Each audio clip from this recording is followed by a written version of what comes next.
Hello everybody. Today I'm going to show you how I made this $5 Walmart blanket into this beautiful photo blanket. It's a little tricky to do.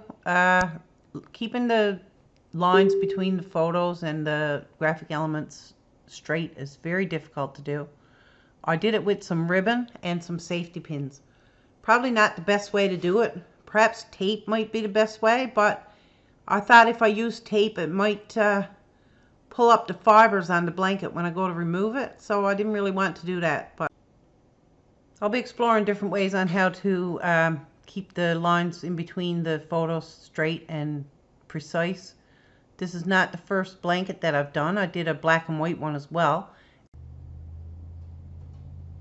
I really want to get this technique perfected because I think it could mean a lot for our business here.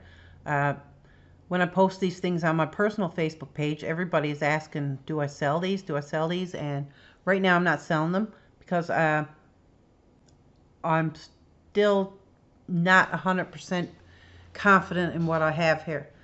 But I will be working on it until I do get it perfected. And at that point, yes, I will be selling them. And I will not be selling them for less than $100. So these blankets took about 2 hours each to do. That's not bad at all, considering that maybe you got about 25 sheets of paper. So say, at a conservative estimate, $25 worth of paper, probably $2 worth of ink, and your blanket. So at the very most, it's costing you $30 for the blanket. I highly doubt if it costs me that because I get all my paper and ink from China.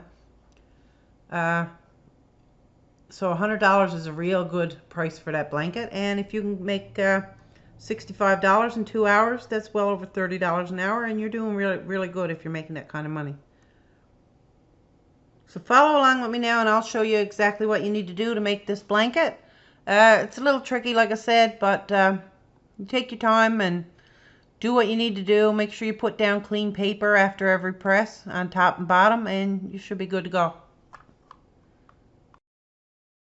Walmart. I think I paid like $5.99 for it here in Canada. It's probably a little cheaper in the States if they even do produce this blanket down there. I'm pretty sure they probably do. It's a Mainstays micro fleece throw, 50 by 60 inches. I have one open here. I'm just going to verify the size.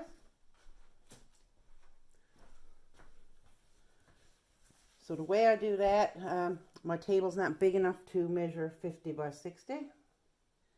So I'm just going to grab it, fold it in half. Make sure it's folded in half. Then I'm going to fold it again.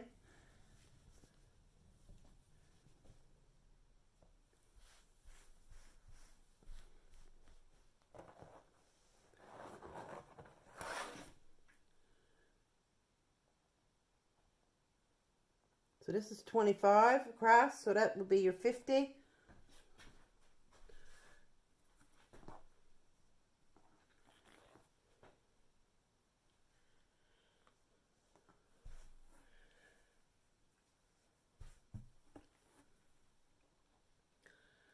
It's 23, 24,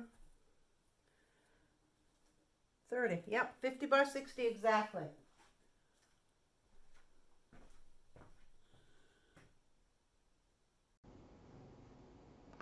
So what I'm doing here, I have measured off 8 inches from the top of the blanket, and I've put a 1.5 inch ribbon across and pinned it to the blanket all the way across. Now that's your guideline. So it's very important that when you're pressing your designs around your edges, you don't have the safety pins on the platen of the press because it won't press properly. So what you need to do is just slide it down. You only want the part of the blanket that you're actually pressing at the moment on top of the press. So make sure your ribbon is just lined with the front edge of your press. So I just pressed the first corner of the blanket. This is the top corner on the right hand side. So you can see that it just presses right over the edge of the blanket.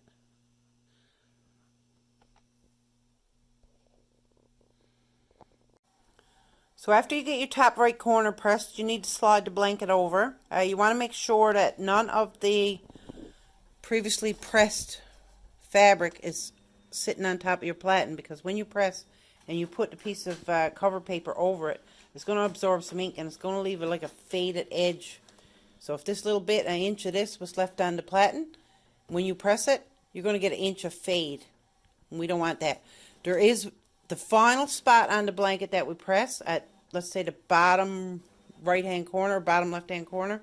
You are going to have to do that, but we're going to put as much paper over it as we can, just to try and keep as much heat off of that as we can, so it doesn't fade out. It's unavoidable, but there's only going to be one little spot on the blanket that we have to do like that. So we're just going to continue doing the top row now. It's about an inch in between the top right hand corner and the first of 3 equal pieces that go across the top, and then we'll do the top left hand corner. After we do that, then we'll move our ribbon down and we'll start again on the second row.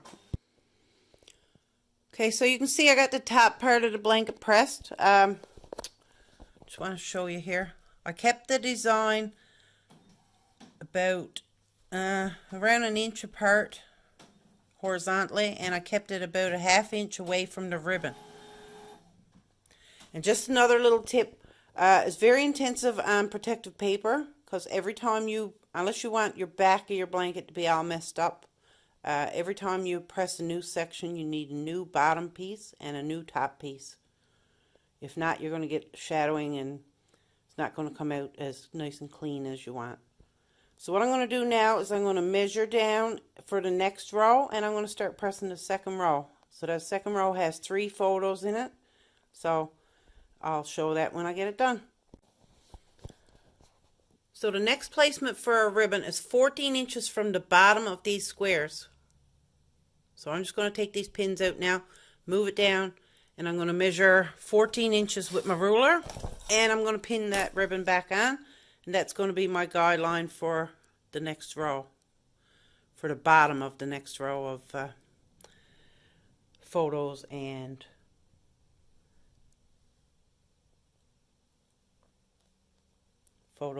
shapes.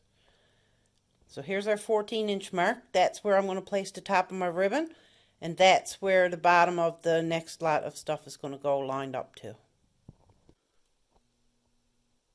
So when you go to start your second row, if you're using a 15 by 15 inch heat press like I am, I mentioned earlier that you don't want to have your previously pressed areas of your blanket on the platen when you're pressing, because it will remove ink and leave you with faded areas. So you want to just line this up with the very back of the platen on the press.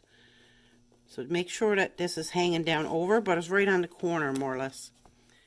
So you're going to do your side piece now. So you don't want this, you want to have a little extra platen here, because you're going to go over the edge so that the entire edge gets a bit of coverage. So just make sure that you got this all straightened out good, and that this part is not on the platen. Now on the front of the press, you got another little issue here, because you can't really line up the edge of your ribbon with the front of your press, otherwise the back part will be on the press and you'll get faded areas. So what I'm going to do here is I'm going to make sure there's no safety pins on the platen, because you won't get a good press if you leave the safety pins on there, and it might damage your press. So what I'm going to do here is I am just going to get a little pin here, if I can find one. Give me one sec. Okay, so I got my pin. I'm just going to put a little tiny, barely noticeable mark on the edge of the ribbon on the blanket itself, because I need to take those pins out of there.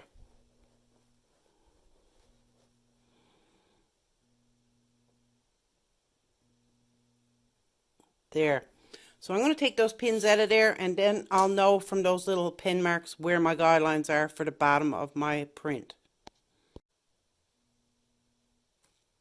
Okay, so I got this far. I got the top row of the paisley pink and off-white design done. I got the first row of the side edges and the 3 photos done. Now I'm off to do the middle row, which is the 2 side pieces and 3 more photos. So what I'm going to do is I'm going to spread this out. I'm going to figure out from my template on the computer where the top of my next row of prints needs to go. And I'll place my ribbon accordingly, and I'll be back as soon as I get that row done. So here's the completed blanket. Looks really good from this distance. You can see there's a few little spots there where I didn't get the spacing correct, but it's overall not too bad.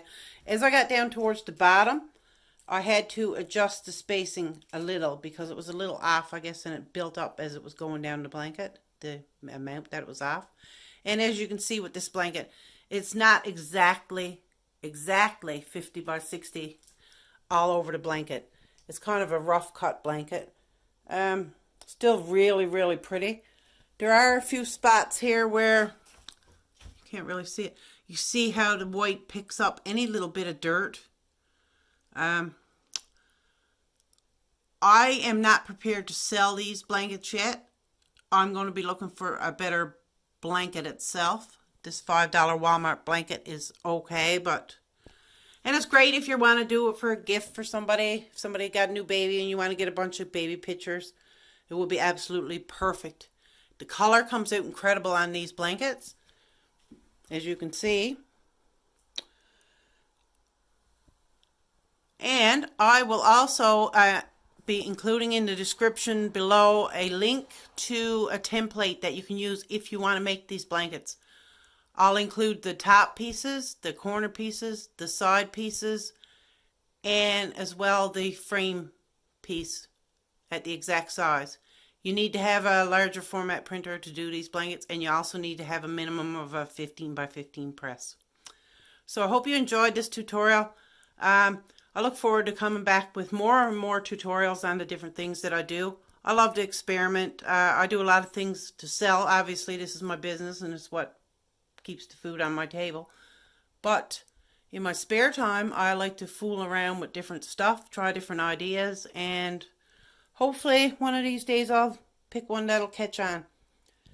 If you like the black and white blanket, I'll also include a template for that. It's easy to do. If you use Photoshop, you can just turn your photos black and white, pop them in these little frames, and do them exactly the same way. So if you like this video, please subscribe to my channel and give it a thumbs up, and hopefully that'll help me bring you more videos. And you have a great day.